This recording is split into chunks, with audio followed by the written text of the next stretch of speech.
What's up, Tim Sykes here with Strati and Omer, two amazing upcoming traders, not yet millionaires, but getting close. How does it feel to be an almost millionaire? I don't like it. Let's just get there, You just want to get it over with. Let's get this done with. Right? Is that how you feel too? Absolutely. Wait, what are you at right now? You're at 900 and... I'm at 960,000 profit. And what are you at? 944 as of yesterday. Who's going to win? Who's going to win? What if you guys just wait and you cross the line together and you hold up your hands and it's like a beautiful brotherhood moment? No. I want to beat this guy. Whoa. Don't you remember at the Olympics they had like the guys who shared the gold medal? That was cool. Remember that? I don't. There was an Italian guy and another guy, and they were like doing high jumps, and there was like the judge was like, hey, you could do a playoff, and one guy was like, hey, can we share it? And the judge was like, yeah, if you guys decide. And they did, and it was a beautiful Olympic moment. You guys don't want that? No, obviously You're I Greek. wouldn't. You should celebrate the Olympics. I feel like you can't plan for it. I think we've tried to plan I know, for it I'm just too hard. messing with you. Yeah. If you have the choice to talk with your friends and plan when you're gonna cross $1 million, that's insane. Just do it. These guys have their head on straight, but at the same time, sometimes they get a little greedy because we're actually here in Italy giving an inner circle.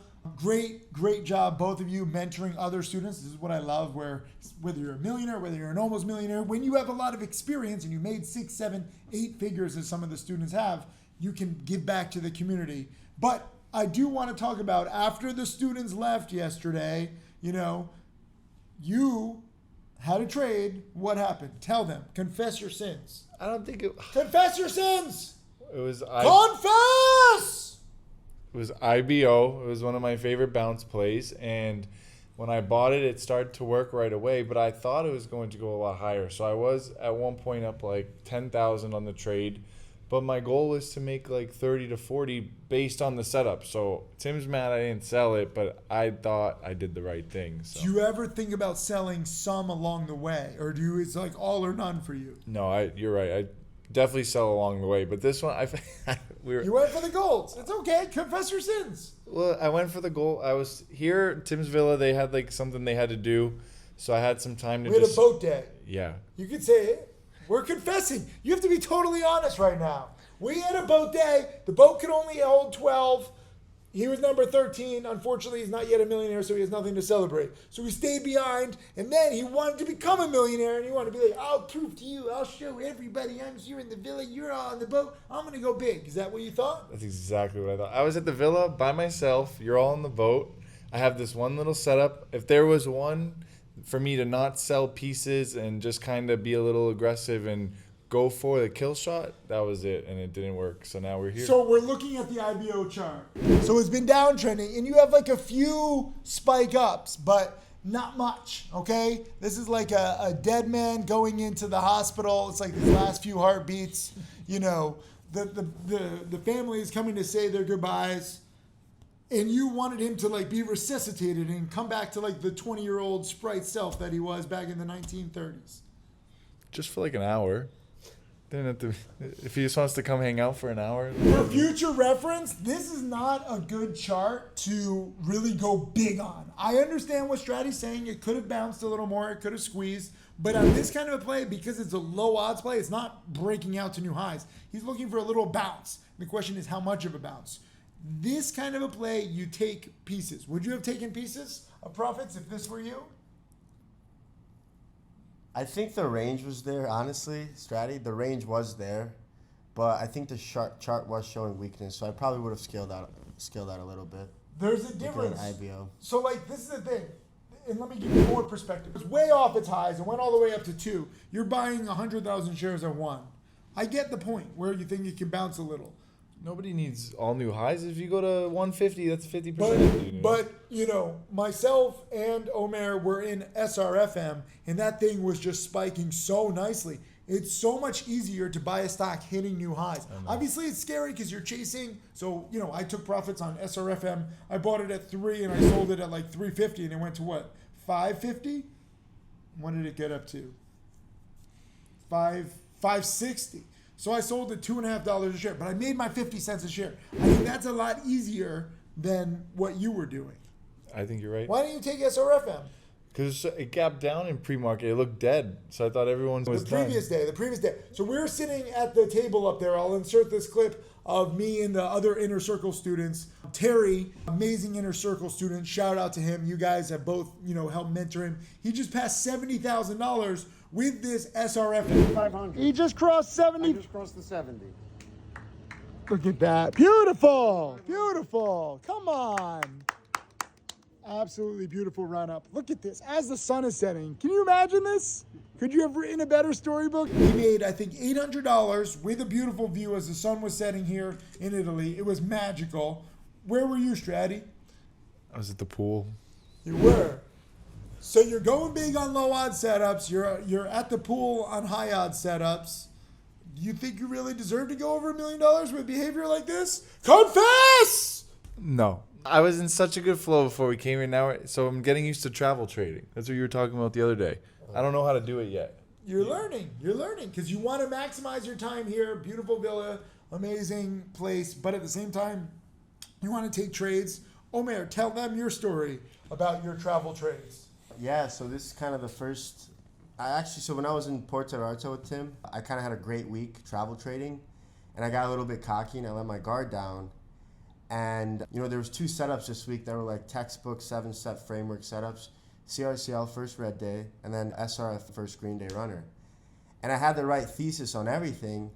I was dealing with, we were on a boat and I had too much size. I wasn't being responsible with my travel size. Wi-Fi's going up and down. Up and down, and then I got scared and I had the perfect thesis on SRFM. I sold it because I was 2 sized in, I was cocky. I wanted that big win. And then, we get back on the boat, we get on the Starlink, and it's like up $2 a share, and I'm like, damn, I'd be up 30 grand. So that was kind of my major lesson this week. Don't get cocky on vacation, So. Don't get cocky. These guys are both about to cross $1 million. They will in the next few days or weeks, whenever there's a good play, whenever they get their shit together. But at the same time, guess what? You can't force this. You might not know this. I flew out to Ohio when Tim Grattani, at the time, I had 0 millionaire students. When I first began the challenge back in 2011, 2012, I was millionaire challenged, right? Everyone's like, you call it the millionaire challenge, but you're challenged. You have 0 millionaires. I was like, it takes time. Tim Grattani started with $1,500 of his own money, right? But when he was closing in on $1 million in late 2013, over a decade ago, I flew out with 3 cameras in his face. He was at 950,000, and he was or not 960,000, and he was trying to make it. And I was like, oh no, maybe it was 980,000. He was close, because it was really close. I didn't want to go out to Ohio. Shout out to Ohio, you guys rock, but it's not my favorite place. But I went out there. I was like, it would be great to capture him getting over $1 million on camera. He wanted to do it on camera. He was grateful for the challenge and, closing in on $1 million. Instead, with the cameras in his face and we're trying to, get it in the moment, and he forced trades and he lost 50,000 because he went from 980 to 930. And I was like, let me just pack up the camera gear. And I'm walking away backwards. I'm like, I'm sorry. Trade on your own. And then it was 2 weeks later when he made it back, and he made a little trade, $9,000, and it pushed him over. We went on Fox and talked about how he made 9,000. He's like, yeah, we just made 9. It was a small trade. No cameras in his face. That was pretty cool. Now Tim Grattani's over 16 million. I'm still trying to get him here to Italy, but now he's got a beautiful family with 2 kids, so it's tough to travel with a family. But now you guys are in the same spot. How cool would it be if 12 years from now, you're at 16 million, just like Grattani? Would you be happy with that? That would be nice. Wouldn't be mad about that. Would you be happy with 16 million 12 years from now in 2037? Yeah, I think it's hard to not be happy with $16 million. My answer for you is different, because we've been creating millionaires faster. The market has sped up. There's more opportunity. You guys are learning. I'm not going to say any name, but we have 2, just 7-figure traders here. Actually, 3 8-figure traders and a 9-figure trader, right? So the game has sped up. So if you guys, not to sound cocky myself, but if you guys only make 16 million in the next 12 years, I'll be disappointed. Yeah, I think if the market gives me opportunity to make 100 million in the next 16 years and I only make, 16, then I'll be disappointed. Boo-hoo, you poor multimillionaire, right? Yeah. But like, you guys talking. So we've had a great inner circle here. I'll post the link below if you want to join the inner circle. It's not for the weak. It's not for like the lazy. It's for the most dedicated. But we've had an amazing time here and in Mexico. You know, we had like a dozen millionaires there. Our boy Kyle Williams was getting married. He started with just a few thousand. He's now over 7 million. But we have several bigger traders here that we haven't had at the inner circle, and they're like giving tips. Omer texted me the other day and he was like, oh my God, 5 minutes conversation has like changed my life. What did you learn? I just think my biggest takeaway from the 8 and 9 figure guys is they're completely process oriented. They don't think about the money. They think about trading well, executing to the best of their ability, and staying fresh in between the A+ setups. You know, I think coming up to this $1 million milestone, it's kind of put me in a state where I'm kind of doing the thing Gritani did. I got up to like 980K like Monday of last week. It drew down to like 930, 940. And then now I've kind of just been chopping around because I wasn't focused on the process. I wasn't focused on trading well. I was focused on the money. And the money's great, but the big guys taught me that, you know, the less you think about the money, the more you think about the process, the more you'll make. It sounds counterintuitive, and it's hard to wrap your head around, but that's the truth. So, gonna head back, refine my process, focus on my process, and then just focus, you know, on executing. So, What have you learned from the 8 and 9 figure traders here? Same thing. You just gotta take your time. Like they all started 10+ years ago too, so it made me like kind of relax a little bit and be like, it'll take time. Focus on the process. Like Omer said, like they weren't always 8 and 9 figure traders. So everyone watching this, we're probably all not there yet, but you can get there, and seeing it real time is insane. So one of them joined my challenge over a decade ago, and then he went on to like become much, you know, better than I've ever been with all this data and his process. And then we literally watched him make 7 figures yesterday. No emotion whatsoever. no. And to tell you the truth, I was like, what's the exact profit? And he's like, I don't even know. Like, he's just following the chart. it's like How crazy is that? He gave us a percentage. He says I was risking 2%, 3%, scaling to 5%. And a big takeaway is they never talk about the dollar amount. It's a process. They're a well-oiled machine. They focus on process. They think in percentages, and they just focus on trading well. And I think that's how you get to 8, 9 figures. It's the only way. And that's what really helps, you know. I know many people are like, I'd be happy at 6 figures, let alone 7 figures. And now we're talking about 8 or 9 figures. In case you don't realize, 8 or 9 figures is $10 million plus or $100 million plus. So it's funny that some people are like, oh, trading's not worth it. Like, you guys have no idea the upside. Not to hype it up, I hype up, you know, this whole, you know, journey a lot. But there's so much upside, especially, like you said, Omer, if you start thinking about it in terms of percentages. So, like, yeah, it's crazy when we're saying, hey, like, 2 of them made 7 figures in a day, right? Literally from the couch upstairs while talking to other people, making 7 figures casually. Most people will never make 7 figures in their entire life. But they've grown their accounts because they're focused on the process and the percentages. Are you guys going to try to do that more? Yeah, 100%. I feel Even like as you're closing in on $1 million and you screwed it all up yesterday, confess! yeah, because I feel like if I wasn't so if I had their mindset, like I probably would have did this a while ago and been going 2, 3, 4 million. Like we made it such a point to worry about the money. And like the example with the boat yesterday, like I just wanted to do something. I wasn't trading a process, and that bit me in the foot. But like 10K there, 20K here, just doing the right things over and over, it adds up way more. So it's kind of not like regret, but like it's good reflection. And if you go that route where you don't focus about money and you just try to do the right things, like you're gonna walk through milestones like very fast. It happens so much quicker than you think when you stop thinking about the money and just focus on the process. It takes one market that agrees with you for 1 month. It's the most unexpected thing ever, and then you look back and you're like, wow, I crushed 3 milestones in 4 weeks because I was just so locked in, so focused on trading well, not thinking about the money at all. So that's the most important thing. So as you guys are closing in on $1 million, the whole goal to get over $1 million is not to think about the million. Absolutely.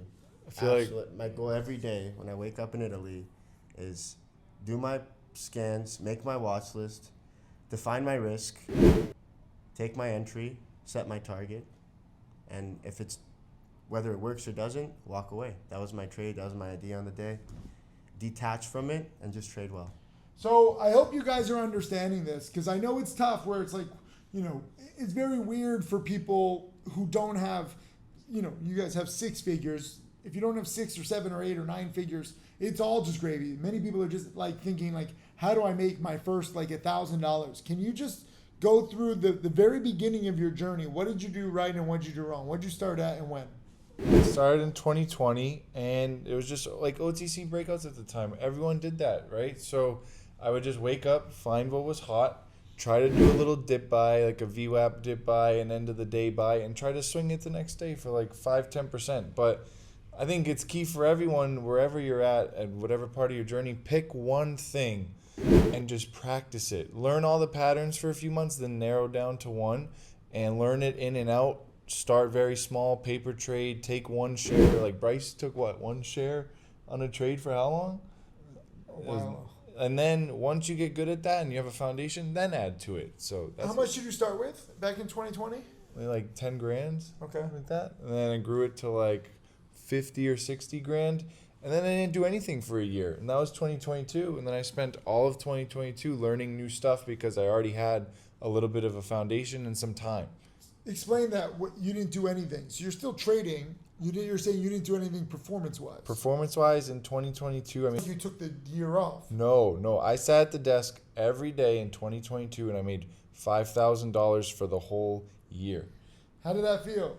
Did it bring you back to your gym teacher days? Similar salaries? No. Yeah. It was very frustrating, but I still saw people killing it because they had other patterns that they had. So Jack Kellogg was still crushing oil stocks at the time. David Hanlon said he had some great times March 2022 when all the oil runners were going. So it made me want to keep going because there was still things to be done. It's not the end of the world. So I just kept pushing. Shout out to Jack and David. They actually just left the other day. Literally yesterday, David Hanlon locked in around $250,000 in profits. So we're filming this in mid-June 2025. He's halfway through the year and he's already surpassed last year's trading profits. Jack Kellogg is over $5 million in trading profits on the year. He made like $400,000 yesterday, and he was disappointed. I was like, "Shut up, dude! You're so spoiled." And he's like, "No, I'm mad. I missed my execution. I didn't size in properly." I was like, $400,000 in a day. Granted, he's trading with big size. I know what he meant, but at the same time, I think that it's good to focus on the process, but I think it's also good to step out of your trader self and think about what money can buy in the real world and how it can change your life, change your family's life. I think you can have one foot in each a little bit, because I know a lot of people where they make 6, 7, 8 figures in a few days, a few weeks, a few months, and they don't take any out. They never really celebrate. It never really becomes real. I'm a big fan of like taking some money out, celebrating, treating others, treating your family, treating yourself. Then you start to like train your brain too. Like if you have a big milestone, I celebrate. Most people when they hit like $1 million, like, I went out to dinner, just another day, just another trade. That's boring, okay? Like leave a comment below. You tell me if you're gonna hit a major milestone. Obviously it's all about the process. But if you hit a major milestone, whether it's $1 million like these guys are coming up on, whether it's 100,000, whether it's 10,000, please leave a comment and just say, I promise to celebrate these milestones. Because I still think about my first $100,000 day 25 years ago. How old are you guys? 28. 5. When were you born?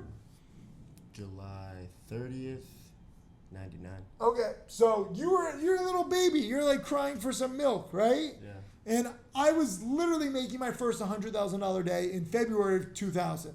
And I took my whole dorm out to dinner. It was 25 years ago. I still remember the looks on everyone's faces, the restaurant's faces, my face. It made it so real for me. And I really encourage you to do that with your milestones. So like when you guys cross $1 million, I'm going to force you to go celebrate. Like Jack just made $2 million in a day. I was like, what'd you do to celebrate? He's like, nothing. I was like, dude, go out. And he's like, man, it's 7:10 p.m. Can I just celebrate another day? I'm like, are you freaking kidding me? Like he literally texted me. He's like, it's 7:10 p.m., man. I just want to go to sleep. I remember him texting it to me. He's like, can I celebrate on the weekend? And I was like, yes, celebrate on the weekend. I hit him up the next Monday. I was like, what'd you do that weekend? He's like, I went out to dinner. I was like, what'd you have? He's like, I don't know. I was like, it's not memorable.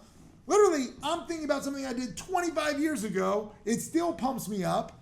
And he made $2 million in a day because he's so process oriented. And the 8 and 9 figure traders here, they're so process oriented too. So I hear what you're saying, but I think you also need to live life. Life can be short. You never know, right? Like imagine like saving up and focusing on your process, and then like a nuke wipes us all out. And then your final seconds, you're like, damn, I wish I had done more. Yeah. Actually, one of the 8-figure guys here told me when he made his first 100K, he spent like $4,000 on a vacation.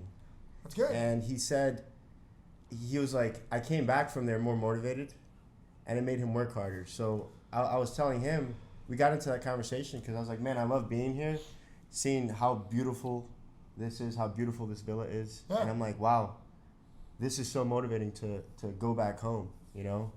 Work hard and be able to do this for people around me, you know? Visual motivation helps. Like, you know, if you are really going to become a top trader, your process is going to be like, you're going to be like, oh, my head is killing me. I'm studying so much. I don't know what to do. In those moments, especially like at 11 p.m., 12 a.m., 1 a.m., when most people will be just like, let me pack it in, and your head is hurting you, you got to think about, I remember this beautiful spot. And you use that as motivation. I didn't always used to travel. I didn't always have a lot of money. When I was growing up, I had posters on the walls of like the Great Pyramids of Egypt, the Eiffel Tower, my Lambo or Ferrari. Now I've visited all those places. I've had all those cars. I fulfilled my childhood dream. What was your childhood dream? Well, a childhood dream, just grow up and be happy. Then now we're happy. Stop. Be ambitious. What was your childhood dream? You must have wanted something that you didn't have. No, just travel a little bit and enjoy life, dude. Omer, did you have a childhood dream? Yeah, I had like a selfish one and an unselfish one. One was always, you know, take care of the people around me, you know, the people I love, my friends, my family. And then the second one, I wanted a Lamborghini. You That's know? not a bad thing. No. You say it like defensively, like I wanted a Lamborghini. Like, I don't think wanting a nice car is a bad thing, okay? Yeah, no, I'm going to get one. Fantastic. Absolutely. You know, I had 2 Lambos. Yeah. First Lambo I loved. Second Lambo I felt nothing. I did like a $10,000 cancer test because I thought there was something wrong with me. I didn't have cancer. I just didn't like cars Miami anymore. Lambo was the legendary Lambo. Yeah. That was the second one where I felt nothing. Yeah. I'm driving around. I'm like, I'm soulless. There's something wrong with me. But it just didn't motivate me anymore. So I think you need to find whatever motivates you, whether it's Lambos, whether you're just like a laid-back Greek guy who just wants to live on a little island and like I'd smash say octopuses into the sidewalk. The 2 things that have gone me the last few years is going out to dinner with you. I kid you not, when you order the whole thing and you're just telling the waiter, bring it all, that juices me up. And Jack's new house, watching him, he's just been able to build it. He adds to it. It's beautiful. And I'd say those, whenever I hang out at his house and when I go to dinner with you, those 2 get me going. Good. It's whatever motivates you guys. So I hope that you're learning from this video. It's about process. It's about mindset. But at the same time, like, you can't just pay for things in the real world with mindset. You can't pay. Like, I know some traders post like, oh, I made 6R today. I was like, yeah, how's that rent going? Do they accept R for rent? Do they accept R to buy a new thing? How's that going? It's not. So I think you need 1 foot in each world. And I know you guys think you just want hot stock picks. You just want like, you know, patterns and rules. You need to understand the mindset, because whether you're coming up on $1 million like these guys, whether you're coming up on 100,000 or, you know, Terry just passed 70,000, we all have different milestones, and you have to really think about like what is next. How do you keep going? How do you keep pushing yourself? I'll keep pushing these guys. We're going to go over to Ferrari Beach tomorrow. You're going to see this beautiful, you know, bridge. I'm not going to let you guys jump off of it. Let's jump. Why not? No. Safety first. You need a mind and a brain in order to have the proper mindset. If your brain goes splat, you have no mind, you have no mindset. It's all over. So, anyways, guys, study up. Congrats to Terry, who just passed 70,000. Congratulate these 2 guys, both young guys, closing in on $1 million. I just wanted to like kind of document what's going on right now. We'll follow up in a few days, weeks, or even months, depending on the market. There's no rush. You take it 1 good trade at a time, and then we'll get you richer. And then you could be a lazy Greek wherever you want. I really appreciate that.